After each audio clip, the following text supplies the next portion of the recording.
From Studio 8A, coverage you can count on in high definition. This is KOMU 8 News at 10. For the first time in a decade, the number of traffic deaths across the country is on the rise. Good evening, I'm Brittany Pieper. And I'm Jim Reek. Thanks for joining us. KOMU 8's Elise Ogioni is live along I-70 with more on why not wearing motorcycle helmets could be to blame. Elise?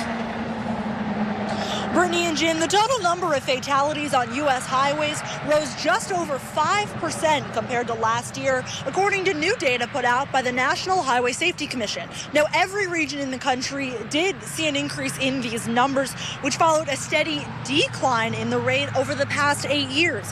Now, some people say they aren't very surprised to see this rise in deaths, since many more people have been hitting the roads due to warmer weather and an increase in the economy. But with more bikers, they say, comes less protection when hitting the wide open road. 2012 was the first year that highway vetoed it. Reporting live in Columbia, Elise Ogioni, KOMU 8 News. The Missouri House spent today voting on bills for their version of the state budget. Representatives passed 13 major bills for next year's $25 billion budget. Take a look at some of the highlights from those bills. The House approved a $66 million increase for public schools K through 12 and a $25 million increase for state-funded colleges and universities. However, representatives voted against an increase for Medicaid in Missouri. They exceeded the differences. It is not allowed by our law, our rules, and they had no right to do that. They should have gone back and fixed it. There are always discussions when there are controversial items. The Senate and the House and the governor are continuing to talk. The bills approved today move to the Senate for another round of votes. The budget must be finalized tomorrow in order to meet state deadlines.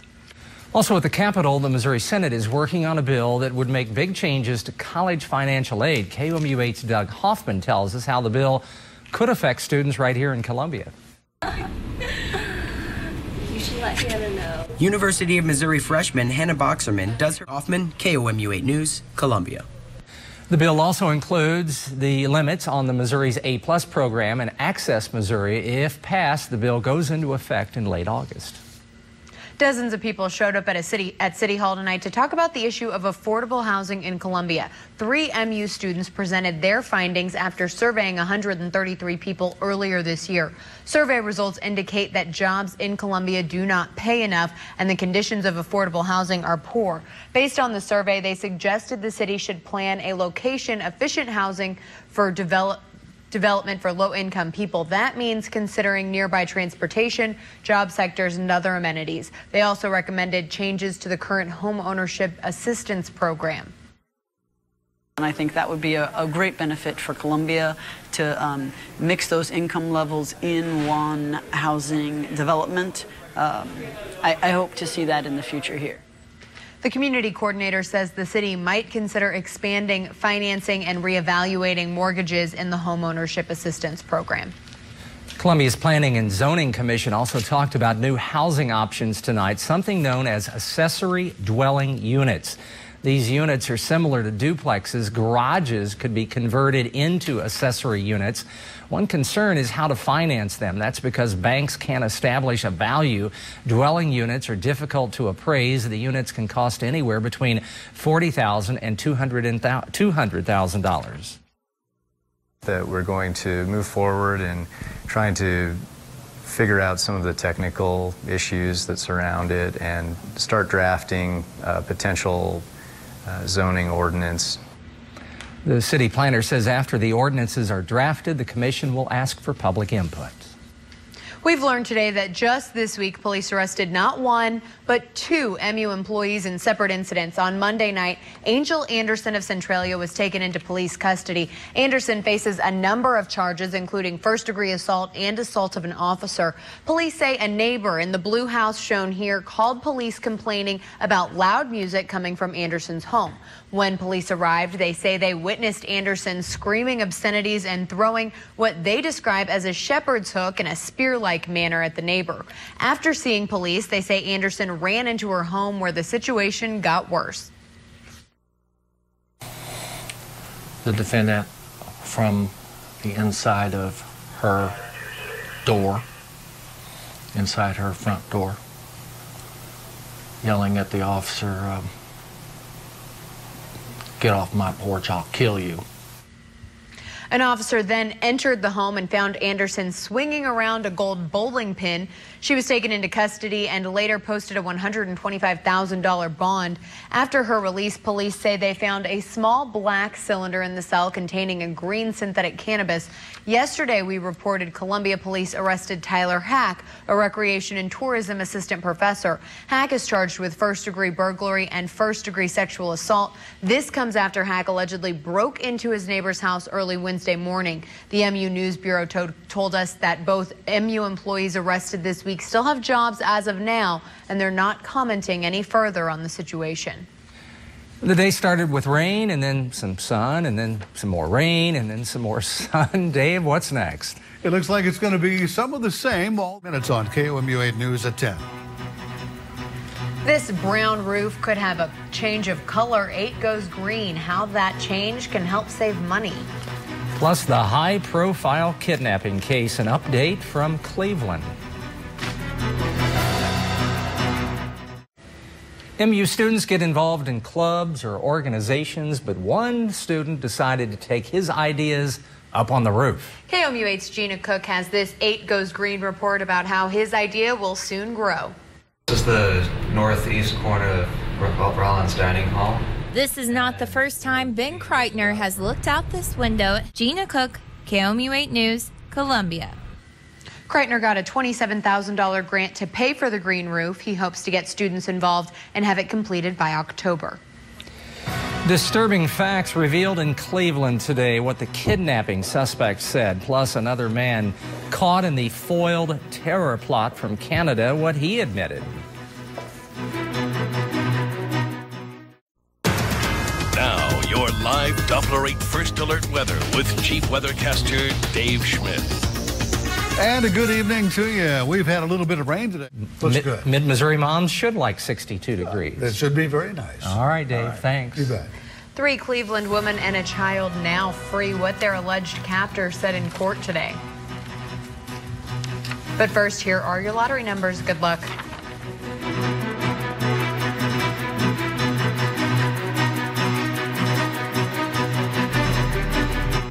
There's a State of the Union address, even a State of the State. So how about a State of the City? A look at Columbia's first ever performance report. We'll have a preview. And as we move on into the upcoming weekend, the weather looks fairly decent. We'll talk all about it starting tomorrow morning.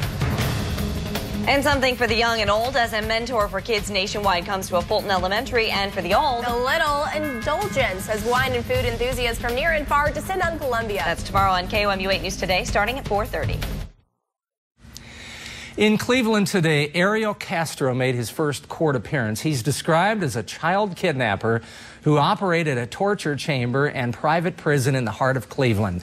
He's charged with 3 counts of rape. The victims, Amanda Berry, Gina DeJesus, and Michelle Knight. He's also charged with 4 counts of kidnapping. We also learned that Knight was impregnated 5 times during her captivity, then starved and beaten, forcing the termination of the fetus. Prosecutors said he could face the death penalty if he is responsible for the death of an unborn child. Castro's 2 brothers were in court today for non-related charges and were released. Castro's bond is set at $8 million. President Obama made a case in Austin, Texas today for one of his State of the Union plans to help boost a sluggish economy.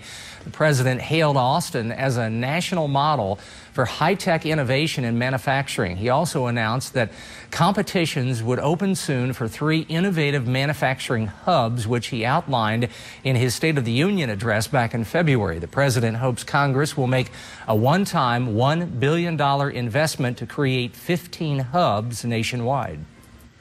A Tunisian man accused of involving a Canadian resident in a terror plot is officially charged in court today. Prosecutors say the accused al-Qaeda-linked terrorist Ahmed Abbasi admits he flew into New York with the hopes of orchestrating a terror attack. The FBI and NYPD say he admits discussing a plot to target an Amtrak train en route or from Canada. In those alleged talks, the men spoke of wanting to poison a water supply in order to kill 100,000 people, but that alleged plan was soon dismissed as not possible. 4 home runs in today's Royals game. Did the Royals get enough runs to win the game? Now, from the Ford Sports Desk, KOMU 8 Sports with Chris Gervino. Hi, everyone. Missouri softball coach Aaron Earlywine is not a fan of conference Rockbridge the last 6 years. That's sports. Chris, thank you very much. It's been almost 2 years since the Joplin tornado. After the break, how you can help those in need.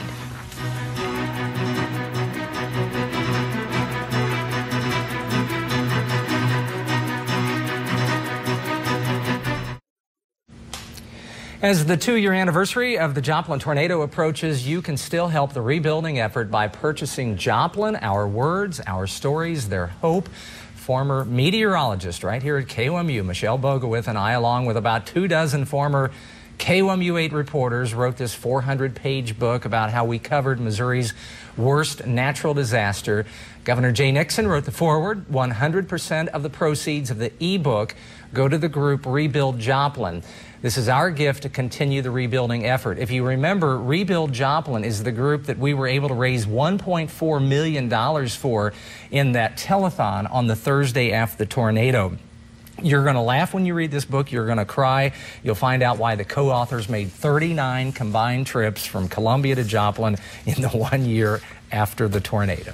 I know it's something you are very excited I'm about. very excited. It's $12.95, and as I said, 100% of the profits go to this group, Rebuild Joplin. And in Joplin, it's not a sprint to the finish line. It is a marathon to rebuild the city. Still a lot to do there. Okay, coming up on KOMU 8 News today, Columbia City Manager's State of the City report is tomorrow. What Mike Mathis has to say about Columbia and the coming year. And the 6th Annual Wine and Food Festival starts tomorrow. What events will happen throughout the weekend? And after picking up 1/3 of an inch of rain today, unofficially, I think we've seen the end of that for a while. It's going to begin to taper off, certainly by tomorrow morning. That would be true. For tomorrow, partly cloudy, cool, 63, a little warmer Saturday, but then cool again on Sunday, Mother's Day, the way things are looking, with a high at 62. Chris, I want to mention in this book several times. I mean, it's everything from the Missouri football team making trips down there, and of course, where were they assigned to clean up debris? Do you remember? On Kansas. Kansas Avenue. So as I said, there are parts of the book that you'll laugh, and there are parts of the book that are very sad. Have a great night.